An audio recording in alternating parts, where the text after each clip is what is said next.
Miaraba tompoko lafinaritra tompoko vafimbola ny fahitalavitra matevy no arahano amin'izao fotoana izao. Fotoana ny fampahalalam-baovao ihany koa eto amin'ny fahitalavitra amin'izao takariva izao, manasanao anaraka izany hatramin'ny farany. Mbola ny raharaha Alain Ramarsona hatrany ary no anokafantsika ny vaovaontsika amin'izao alina izao. 720 ora tao aorian'ny fisamborana an'Andriamatoa Alain Ramarsona dia nafotsitry ny zandary omaly alina ity mpanao politika ity. Araka ny fantatra nefa dia raharaha telo be zao no anenjehana azy amin'ity raharaha ity. Dia jerentsika ary ny sary sy ny fandretetena mirakitra indrindra zay raharaha Alain Ramarsona izay. Raharaha telo raha ny fantatra no namitorana azy teo anivon'ny Borgady ny zandarimariam-pirenena teny Betongolo.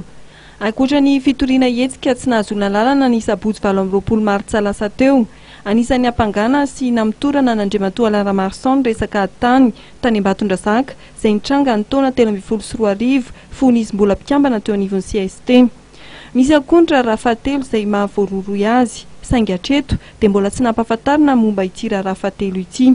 Anisan'ny feo miely ary mbola tsy nahazona fanazavana ofisialy ny fisian'ny fitoriana nataon'ny fianakaviana Ravalomanana.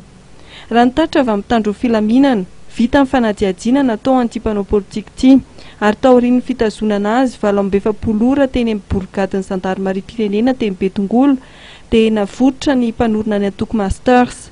Raha ny zava-nisy omaly sy androany tsy mbola nentina teny amin'ny fampanoavana Andriamatoa Alain Ramarsona. Andrasana arak'izany toy an'ity raharaha ity, ikatona tanteraka ve ny raharaha sa mbola hitohiny ny anivon'ny fitsarana.